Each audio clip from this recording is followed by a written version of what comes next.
Hello मेरे प्यारे 10th वाले बच्चों, तो आप लोग कैसे हो। मैं आशा करता हूँ कि आप लोग अच्छे होंगे और आप लोगों की पढ़ाई शानदार चल रही होगी। तो अभी तक हम लोग ऑब्जेक्टिव टाइप क्वेश्चन में चैप्टर 5 तक समांतर श्रेणी तक हम लोग कंप्लीट कर चुके हैं। तो आज हम लोग क्लास 10th के चैप्टर 6 त्रिभुज से ऑब्जेक्टिव टाइप क्वेश्चन में काफी महत्वपूर्ण क्वेश्चन देखेंगे, जो कि बोर्ड के एग्जाम के दृष्टिकोण से काफी महत्वपूर्ण रहने वाला है। अगर आप लोगों ने अभी तक पीछे का सारा क्लासेस नहीं देखे हैं तो जाके आप लोग वहां से देख के आसानी से समझ के क्या ऑब्जेक्टिव में फुल स्कोर कर सकते हैं। तो चलिए आज हम लोग यहाँ पे चैप्टर 6 स्टार्ट करते हैं। समरूपता सबसे पहले हम लोग यहाँ पे समझेंगे। यहाँ पे वृत्त है, यहाँ एक बड़ा वृत्त है, यहाँ एक छोटा वृत्त है। सभी वृत्त जो है समरूप होता है, ठीक है। सभी वृत्त जो समरूप होता है, क्योंकि देख सकते हैं कि यहाँ पे आकार इन दोनों का क्या आकार समान है लेकिन अमाप, ठीक है, मतलब साइज दोनों का अलग अलग है, बड़ा छोटा है। लेकिन यहाँ पे आकार देखने में बिल्कुल एक जैसा ही दिख रहा है, लेकिन क्या माप साइज जो है छोटा बड़ा है। तो इसे यहाँ पे हम लोग बोल सकते हैं कि सभी जो वृत्त होता है ना समरूप होता है, लेकिन सभी वृत्त सर्वांगसम नहीं होता है। इसी प्रकार से यहाँ पे क्या कोई भी समरूप आकृति रहेगा तो उसका आकार समान रहेगा और माप समान नहीं रहेगा, मतलब शेप समान रहेगा लेकिन साइज समान नहीं होगा। और उसका किसी भी त्रिभुज में, ठीक है, किसी भी त्रिभुज में या फिर समरूपता में क्या होता है, संगत कोण बराबर होता है और संगत भुजा समानुपाती होता है। और यहाँ पे एक वर्ग है, संगत कोण बराबर होना मतलब क्या, यहाँ का कोण बराबर यहाँ का कोण, फिर यहाँ का कोण बराबर क्या यहाँ का कोण, यहाँ का कोण, मतलब चारों कोण जिस सामने का कोण है उसके सामने वाला ऑपोजिट एंगल भी क्या इक्वल होगा। और यहाँ पे क्या संगत भुजा समानुपाती होगा। संगत भुजा मतलब अगर यहाँ वाला भुजा 4.2 सेंटीमीटर है तो वर्ग है, तो यहाँ वाला भी कितना 2.1 सेंटीमीटर होगा। जब इन दोनों का रेशियो लेंगे तो 2:1 आ जाएगा, मतलब क्या भुजा का अनुपात जो है हमेशा समान ही आएगा। इसमें क्या इस भुजा का हम लोग लिए तो 2:1 आया। अगर हम लोग यहाँ वाला भुजा और यहाँ वाला भुजा का अनुपात लेंगे फिर भी 2:1 आएगा। तो जब क्या संगत भुजा समानुपात होना चाहिए और क्या संगत कोण बराबर होना चाहिए। जब दोनों कंडीशन फॉलो करेगा तो क्या कोई भी आकृति क्या होगा समरूप होगा। और यहाँ पे त्रिभुज देखते हैं, समबाहु त्रिभुज क्या होता है, समबाहु त्रिभुज समरूप होता है सभी। और एक होता है यहाँ पे क्या कि सभी सर्वांगसम आकृति समरूप होता है, लेकिन सभी समरूप आकृति सर्वांगसम नहीं होता है। तो चलिए हम लोग आगे बढ़ते हैं क्वेश्चन नंबर 1 की तरफ। यहाँ पे पहला ही प्रश्न बता रहा है क्या सभी सर्वांगसम आकृति समरूप है, लेकिन सभी समरूप आकृति कैसा नहीं होता है। अभी हम लोग यहाँ पे देखें कि सभी सर्वांगसम आकृति समरूप होती है, लेकिन सभी समरूप आकृति क्या सर्वांगसम नहीं होता है। तो यहाँ पे एक क्वेश्चन पूछ रहा है सभी सर्वांगसम आकृति समरूप है, लेकिन सभी समरूप आकृतियां क्या होता है सर्वांगसम नहीं होता है। इसका आंसर डी नंबर हो जाएगा। अब चलिए क्वेश्चन नंबर 2 देखते हैं। एक त्रिभुज की भुजाएं 6 सेंटीमीटर 7 सेंटीमीटर और 13 सेंटीमीटर है। तो भुजा यहाँ पे त्रिभुज क्या होगा, त्रिभुज बोल रहा है कैसा होगा, बनेगा कि अधिक कोणीय त्रिभुज होगा, समकोणीय त्रिभुज होगा, न्यून कोण त्रिभुज होगा, कि त्रिभुज बनना संभव नहीं होगा। तो त्रिभुज बनने के लिए ऐसा होना चाहिए कि किन्हीं भी दो भुजा का योग तीसरी भुजा से अधिक होगा, तभी त्रिभुज बनना संभव होगा। तो यहाँ पे पहला भुजा 6 है, दूसरा भुजा 7 है। हम लोग इन दो भुजाओं को जोड़ते हैं तो 7 और 6 कितना हो जाएगा 13। क्या तीसरा भुजा से ज्यादा हो गया, नहीं हुआ, तो मतलब क्या यहाँ पे इस तीसरा भुजा से ज्यादा नहीं हुआ, तो यहाँ पे त्रिभुज बनना संभव नहीं होगा, तो इसका आंसर क्या हो जाएगा डी नंबर। अगर हम लोग यहाँ पे 7 और 13 को जोड़ेंगे तो 20 होगा, ठीक है। और अगर हम लोग यहाँ पे 13 और 6 को जोड़ेंगे तो 19 होगा। और जब हम लोग 6 और 7 को जोड़ते हैं तो कितना होता है 13 होता है, जो कि तीसरा भुजा से अधिक नहीं होता है। दूसरा और तीसरा दो को तो ज्यादा हो रहा है, लेकिन पहला वाला क्या ज्यादा नहीं हो रहा है, इसलिए यहाँ पे त्रिभुज बनना संभव नहीं होगा। डी नंबर ऑप्शन हो जाएगा इसका यहाँ पे। अब चलिए हम लोग क्वेश्चन नंबर 3 की ओर बढ़ते हैं। एक वर्ग और आयत आपस में क्या होता है समरूप होगा, समरूप नहीं होगा, इनमें इनका क्षेत्रफल बराबर होगा कि इनमें से कोई नहीं, इसमें से क्या होगा पूछ रहा है। तो एक वर्ग और एक आयत का क्या, इन दोनों का जो होता है यहाँ पे क्या हम लोग अभी देखें कि संगत कोण और संगत भुजा समानुपात में नहीं होता है, ठीक है। यहाँ पे संगत कोण बराबर नहीं होता और संगत भुजा समानुपात में नहीं होता है, इसलिए क्या होगा इसका आंसर, इसलिए एक वर्ग और एक आयत आपस में क्या होगा, समरूप नहीं होगा, बी नंबर हो जाएगा। अब बोल रहा है किसी समकोण त्रिभुज में कर्ण पाइथागोरस पढ़ने से क्या हम लोग बोल सकते हैं, पाइथागोरस पढ़ने से यहाँ पे क्या पाइथागोरस पद में बताता है कि लंब का स्क्वायर जोड़ कर्ण का, लंब का स्क्वायर जोड़ आधार का स्क्वायर बराबर कितना, कर्ण का स्क्वायर। यहाँ पे कर्ण बराबर पूछ रहा है तो कर्ण बराबर क्या हो जाएगा, आधार का स्क्वायर जोड़ लंब का स्क्वायर, सी नंबर आंसर आ जाएगा इसका, सी नंबर। अब चलिए हम लोग यहाँ पे क्वेश्चन नंबर 6 देखते हैं, यहाँ 5 देखते हैं। 5 सेंटीमीटर तथा 11 मीटर ऊंचाई के दो खंबे एक समतल मैदान पर इस प्रकार खड़े हैं कि इन दोनों के बीच की दूरी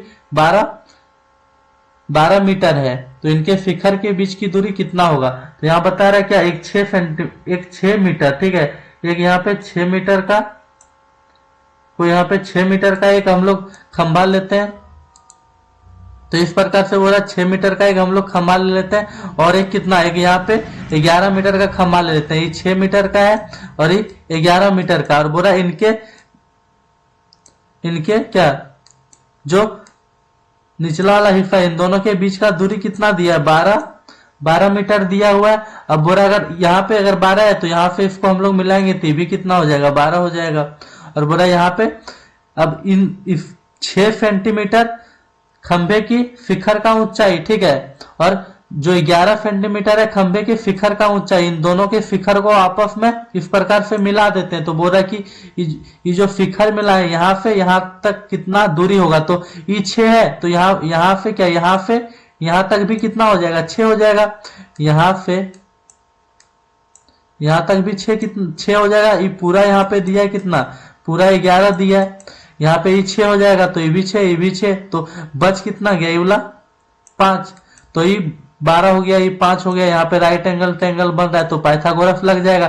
पाइथागोरस में क्या, कर्ण, यहाँ अभी हम लोग देखें यहाँ पे पाइथागोरस में क्या, ये वाला कर्ण है, तो कर्ण स्क्वायर बराबर क्या, आधार स्क्वायर जोड़ लंब स्क्वायर, तो कर्ण बराबर हम लोग यहाँ से निकाल सकते हैं क्या, यहाँ पे आधार कितना है 12, तो 12 का स्क्वायर कितना हो जाएगा 144, और जोड़ कितना यहाँ पे लंब कितना है 5 का स्क्वायर कितना 25, और यहाँ से अगर स्क्वायर, यहाँ से स्क्वायर हटेगा तो रूट आ जाएगा, स्क्वायर हटेगा वहां से, तो यहाँ पे हम लोग क्या आ जाएगा, यहाँ पे रूट,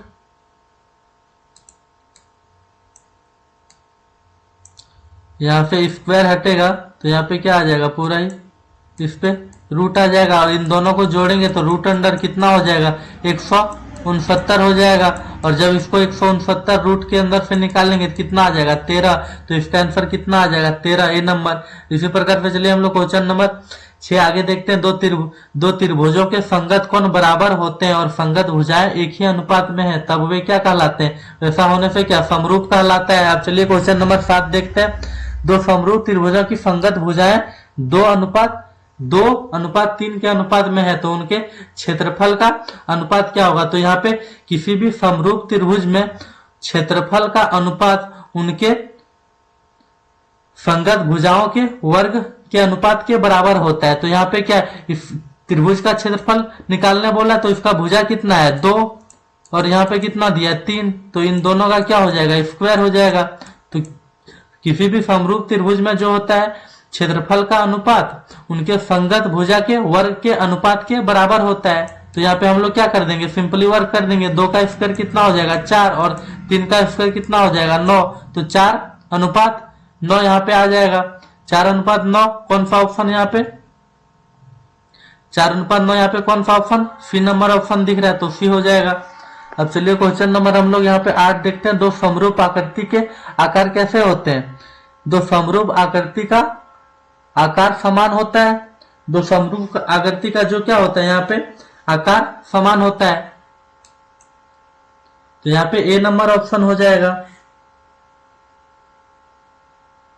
अब चलिए क्वेश्चन नंबर हम लोग 9 की तरफ बढ़ते हैं। समरूप त्रिभुज के क्षेत्रफल का अनुपात उनके भुजा के वर्ग के अनुपातिक होता है, अभी हम लोग देखें कि इसका आंसर सी हो जाएगा। चलिए अब क्वेश्चन नंबर हम लोग 10 की ओर बढ़ते हैं। एक सीढ़ी दीवार से झुकाकर लगा दिया गया। बोला एक मान लेते हैं इस तरह ये दीवार है, ठीक है, और यह आधार है।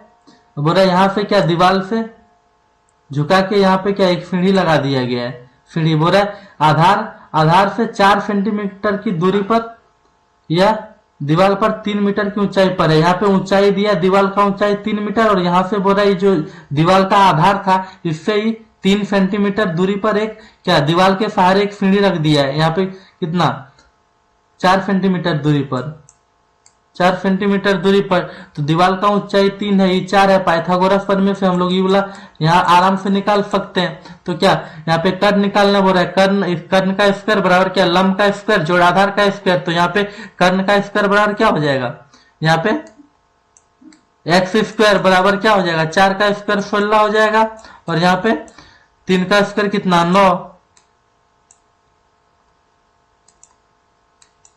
3 का स्क्वायर यहाँ पे 9 हो जाएगा, और 16 9 कितना हो जाएगा 16 9 25। तो x का वैल्यू कितना आ जाएगा रूट अंडर 25, रूट अंडर 25, और रूट अंडर 25 का वैल्यू कितना निकल जाएगा 5। तो इसका आंसर कितना हो जाएगा डी नंबर।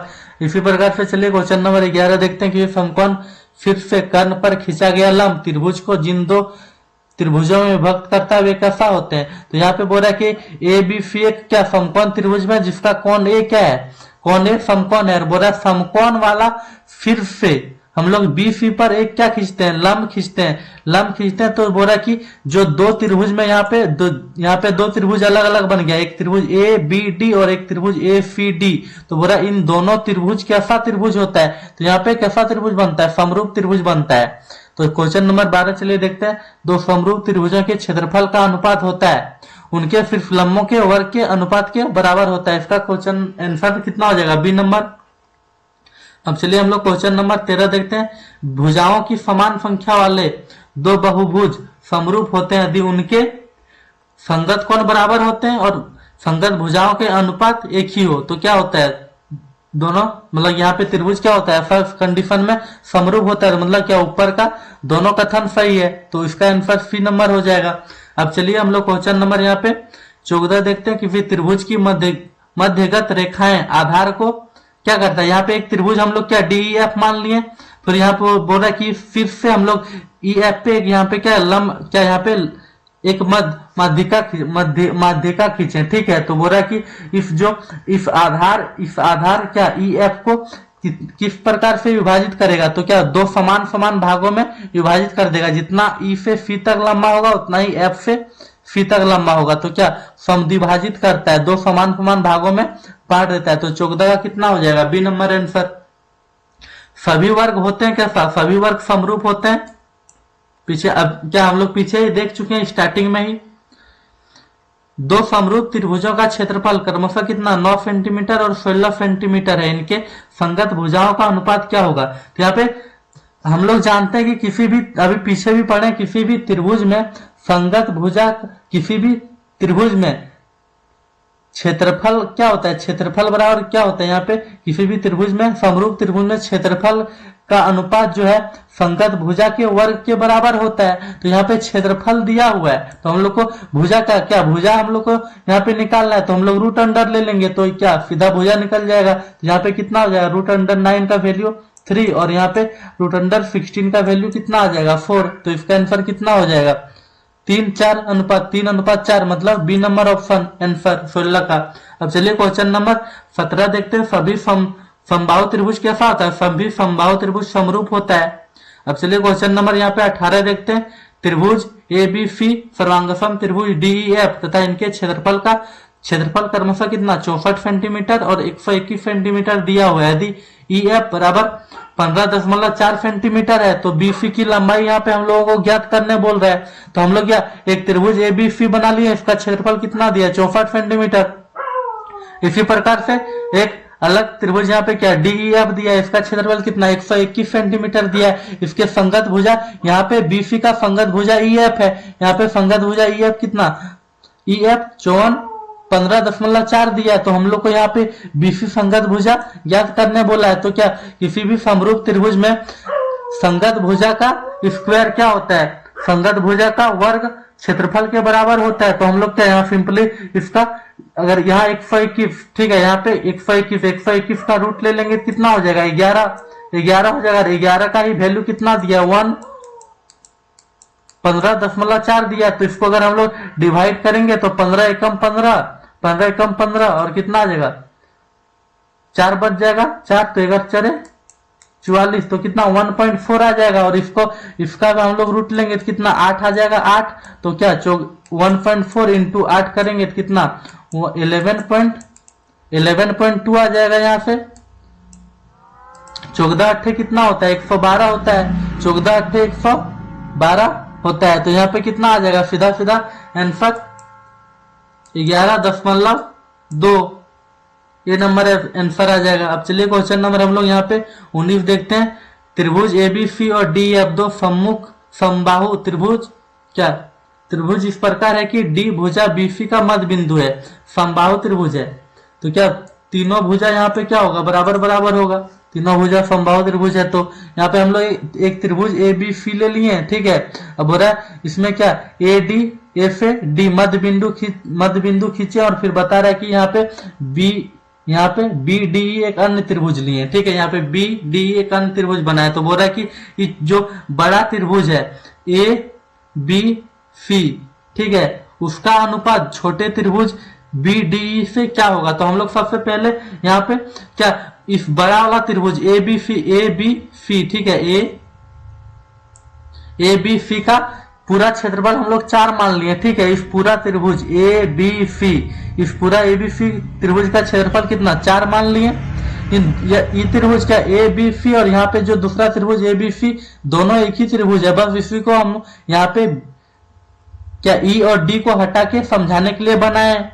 यहाँ पे क्या ए डी खींचा हुआ है, जैसे कि यहाँ पे बताया क्वेश्चन में मध्य बिंदु। तो हम लोग इस दोनों क्या इस त्रिभुज का पूरा क्षेत्रफल 4 मान लिए, ठीक है। इस पूरा क्षेत्रफल कितना, इस पूरा त्रिभुज का क्षेत्रफल 4 मान लिए। तो यहाँ से मध्य बिंदु खींचे तो क्या इस पूरा क्षेत्रफल का पूरा त्रिभुज का एरिया कितना 4 सेंटीमीटर था मान लेते हैं। तो जब इसको मध्य बिंदु खींचे तो क्या इसका 2 और इसका 2 सेंटीमीटर में बढ़ गया। तो अगर यहाँ पे मध्य बिंदु डालें तो क्या ए डी सी का क्षेत्रफल 2 हो गया और ए डी बी का भी क्षेत्रफल कितना हो गया 2 हो गया। इसी प्रकार से इसके मध्य में अगर हम लोग यहाँ से एक और भी यहाँ पे मध्य बिंदु खींच दें, यहाँ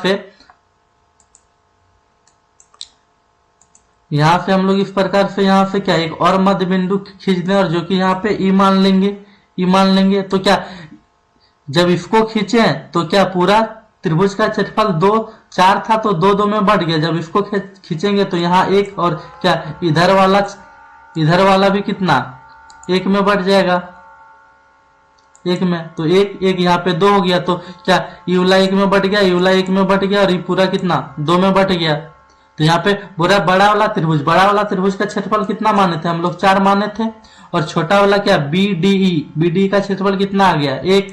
तो यहाँ पे क्या पूछ रहा है क्वेश्चन की ए बी सी बड़ा त्रिभुज और छोटा त्रिभुज बी डी ई का क्षेत्रफल का अनुपात क्या होगा 4:1 डी नंबर आंसर हो जाएगा इसका।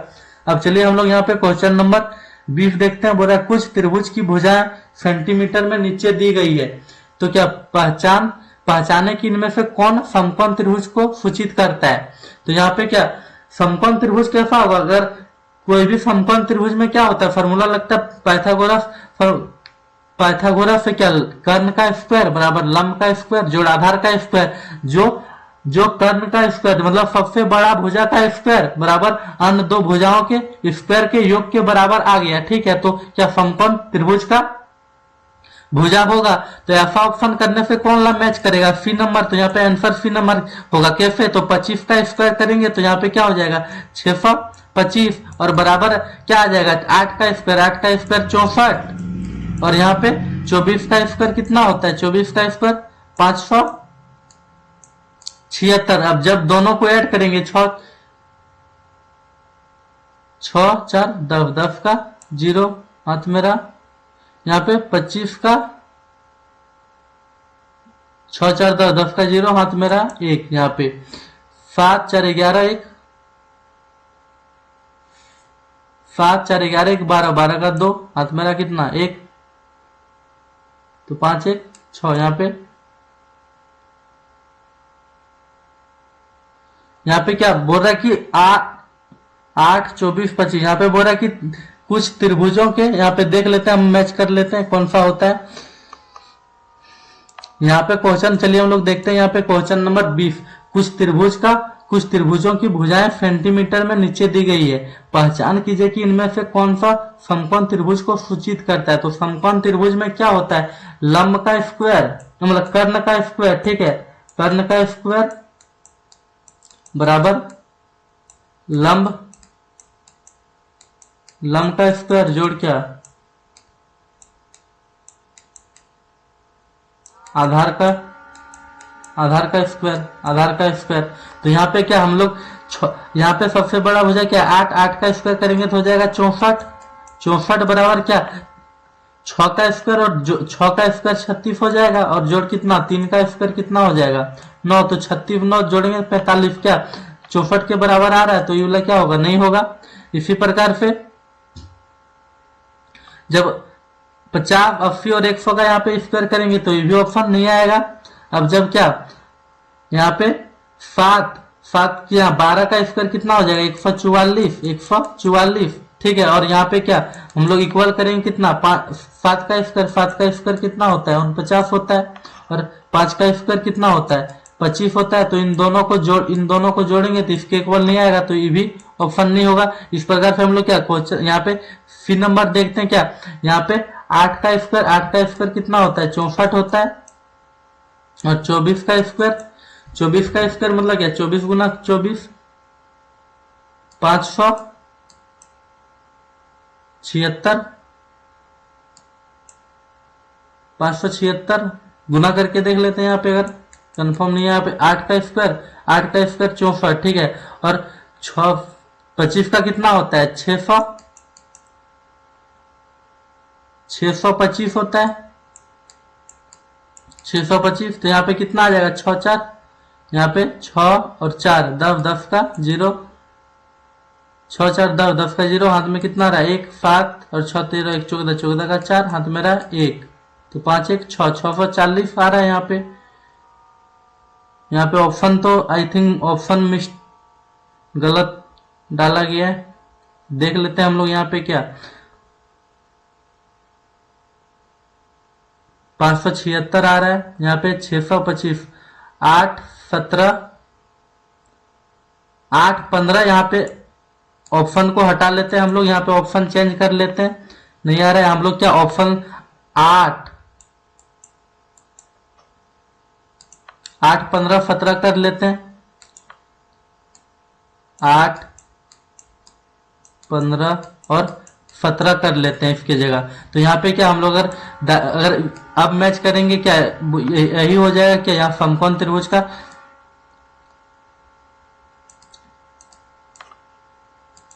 समकोण त्रिभुज का भुजा हो जाएगा क्या 8 15 17, 8 का स्क्वायर 64 हो जाता है, और यहाँ पे 15 का स्क्वायर कितना हो जाता है 15 का स्क्वायर 225, और यहाँ पे 17 का स्क्वायर कितना हो जाता है 289, जो कि यहाँ पे दोनों को जब ऐड करेंगे तो यहाँ पे क्या 289 के इक्वल आ जाएगा। तो क्या यहाँ पे पाइथागोरस प्रमेय को संतुष्ट कर रहा है, क्या कर्ण का स्क्वायर बराबर लंब का स्क्वायर जोड़ आधार का स्क्वायर, यहाँ पे इसको क्या संतुष्ट कर रहा है। तो इसके जगह ऑप्शन सी के जगह हम लोग यहाँ पे क्या इसको हटा के 8 15 17 मान लिए, तो इसका ऑप्शन सी नंबर इस ऑप्शन के जगह 8 15 17 लिख देते हैं, तो सी नंबर यहाँ पे इस अकॉर्डिंग सही हो जाएगा। अब यहाँ पे 21 नंबर प्रश्न बता रहा है किसी चक्रीय चतुर्भुज के सम्मुख कोण का योग कितना होता है, किसी चक्रीय चतुर्भुज के सम्मुख कोण का योग 180 डिग्री होता है। अब चलिए क्वेश्चन नंबर हम लोग यहाँ पे 22 देखते हैं। त्रिभुज एबीसी में एडी लंब बीसी और एडी बराबर बीडी बराबर 8 सेंटीमीटर दिया हुआ है, तो बीसी यहाँ पे 23 दिया हुआ है, एसी का मान हम लोग को ज्ञात करने बोल रहा है। तो इसको सॉल्व करने के लिए हम लोग सबसे पहले क्या ए बी सी एक ट्रायंगल बना लिए, इसमें जो बोला वैसे करते गए। क्या यहाँ पे बोला एडी लंब खींचे बीसी, ठीक है, लंब खींचे मतलब 90 डिग्री का हो जाएगा। एडी लंब बीफी क्या एडी लंब बीफी पर खींचे और बोला एडी बराबर बीडी है। जो एडी और बीडी कितना कितना 8 सेंटीमीटर और ये भी 8 सेंटीमीटर दिया हुआ है और बीफी 23 दिया, मतलब बी से सी तक पूरा यहाँ से यहाँ तक कितना दिया है 23 दिया है और ये कितना दिया 8 दिया है। तो ये बचा हुआ कितना हो जाएगा 23 में 8 घटाएंगे तो कितना हो जाएगा 15। तो यहाँ पे 15 निकल गया।